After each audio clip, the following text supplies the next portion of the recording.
Good morning friends. GST platform के YouTube channel में आप सभी का स्वागत है। जी हाँ फ्रेंड्स, इलेक्ट्रॉनिक क्रेडिट लेजर और इलेक्ट्रॉनिक कैश लेजर को कैसे यूटिलाइज करना है, इसके लिए एक नया सर्कुलर जो है वो इशू कर दिया गया है। जुड़े रहिएगा वीडियो के एंड तक ताकि आपको भी इलेक्ट्रॉनिक क्रेडिट और कैश लेजर की यूटिलाइजेशन से रिलेटेड ये इंपॉर्टेंट क्लैरिफिकेशन अच्छे से समझ में आ जाए। आप देख पा रहे हैं यहाँ पर स्क्रीन पे मैंने ओपन किया है सर्कुलर, जिसमें ये बताया गया है कि जो अमाउंट अवेलेबल है आपके इलेक्ट्रॉनिक क्रेडिट लेजर में या फिर इलेक्ट्रॉनिक कैश लेजर में, उसका पेमेंट आप किस किस लाइबिलिटी को पे करने के लिए कर सकते हैं और किस तरीके से। तो यहाँ पर सबसे पहला सवाल जो है वो है कि whether the amount available in electronic credit ledger can be used for making payment of any tax under the GST laws. तो यहाँ इंपॉर्टेंट चीज ये है कि इलेक्ट्रॉनिक क्रेडिट लेजर का पेमेंट जीएसटी लॉ के अंदर किसी भी तरीके के टैक्स का हो सकता है या नहीं। अब आपको ये समझना है कि ये जो वर्ड यूज हुआ है यहाँ पर एनी टैक्स, इसका क्या मीनिंग है।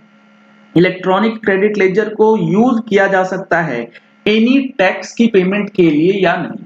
तो आपको ये समझना पड़ेगा सबसे पहले कि अगर आपका सेल्फ असेस्ड टैक्स है, यानी कि जीएसटी रिटर्न आप फाइल कर रहे हैं 3B, उसके अंदर जो लाइबिलिटी आती है वो होती है सेल्फ असेस्ड लाइबिलिटी। और अगर अमाउंट ऑफ टैक्स डिटरमाइन किया गया है after adjudication by the proper officer, तो वो होता है असेस्ड टैक्स। यानी कि जो डिमांड निकाला जाता है उस डिमांड के अंदर जो कंपोनेंट होता है टैक्स, इंटरेस्ट और पेनल्टी का, उसके अंदर जो ये टैक्स कंपोनेंट है इसका पेमेंट क्या किया जा सकता है इनपुट टैक्स क्रेडिट को लेजर के अंदर जो अमाउंट आ रहा है यूटिलाइज करने के बाद, यानी कि सेल्फ असेस्ड या फिर assessed by the proper officer. तो इसके लिए क्लैरिफिकेशन जो दिया गया है ये काफी इंपॉर्टेंट है और ये आप लोगों को समझना जरूरी है। क्लैरिफिकेशन ये है, any payment towards output tax whether self assessed, यानी कि किसी भी प्रकार का टैक्स पेमेंट हो, चाहे वो सेल्फ असेस्ड है इन द रिटर्न और payable as a consequences of any proceedings instituted under the provisions of GST law। यानी कि इनपुट टैक्स क्रेडिट का जो बैलेंस इलेक्ट्रॉनिक क्रेडिट लेजर में रिफ्लेक्ट होता है उसका यूटिलाइजेशन आप रिटर्न की लाइबिलिटी के लिए भी कर सकते हैं। साथ ही साथ अगर आपके अगेंस्ट कोई डिमांड आ गया है तो उस डिमांड के अंदर जो टैक्स कंपोनेंट है, जो टैक्स का अमाउंट है, उसको पे करने के लिए भी आप यूटिलाइज कर सकते हैं क्रेडिट लेजर के अंदर। अब यहां पर एक सवाल आता है कि अगर हमारे अगेंस्ट डिमांड बनाया गया है जिसमें टैक्स डिटरमाइंड है, इंटरेस्ट डिटरमाइंड है और पेनल्टी भी डिटरमाइंड है, तो इलेक्ट्रॉनिक क्रेडिट लेजर को यूज करके आप सिर्फ टैक्स का पेमेंट कर सकते हैं। इंटरेस्ट या पेनल्टी को आप इनपुट टैक्स क्रेडिट लेजर से नहीं यूटिलाइज करेंगे, क्योंकि यहां पर वर्ड यूज किया गया है आउटपुट टैक्स, चाहे वो सेल्फ असेस्ड हो या डिमांड से निकला हो। इंटरेस्ट या पेनल्टी यहां पर नहीं यूटिलाइजेशन में आएगा। काफी इंपॉर्टेंट है। और भी सर्कुलर्स यहाँ पर इनपुट टैक्स क्रेडिट और कैश लेजर के लिए दिए गए हैं जो अभी हम लोग डिस्कस करेंगे, और इसका एनालिसिस आपको हमारी मंथली टैक्स मैगजीन में भी देखने को मिलेगा। अगर आपने अभी तक टैक्स मैगजीन का सब्सक्रिप्शन नहीं लिया है तो दिए गए नंबर्स पे कॉल करके, व्हाट्सएप करके आप टैक्स मैगजीन का सब्सक्रिप्शन ले सकते हैं, जिसमें जुलाई महीने में इशू किए गए नोटिफिकेशन सर्कुलर्स का एनालिसिस आपको दिया जाएगा।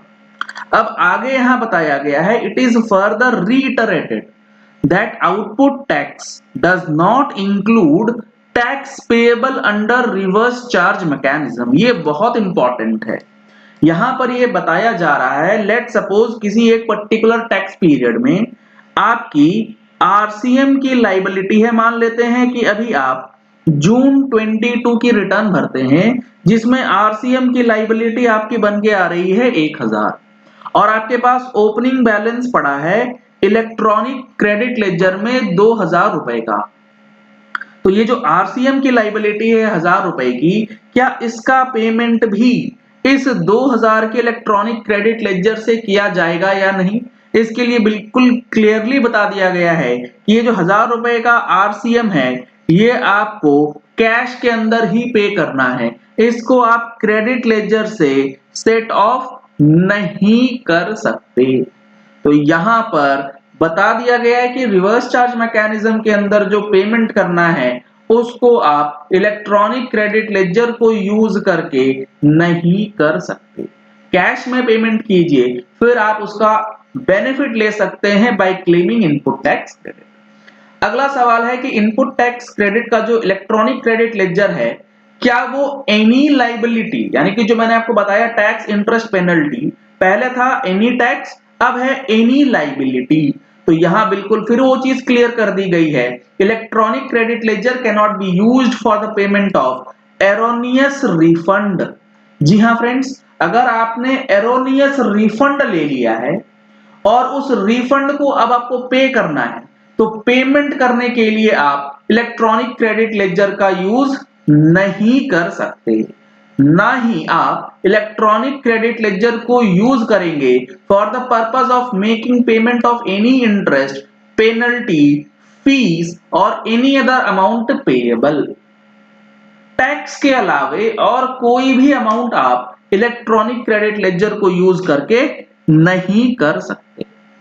आगे यहां लिखा गया है amount available in electronic cash ledger. अब क्रेडिट लेजर खत्म होने के बाद अगर कैश लेजर में बैलेंस पड़ा है, तो क्या उसके लिए आप किसी भी लाइबिलिटी को पे करने के लिए यूटिलाइज कर सकते हैं या नहीं?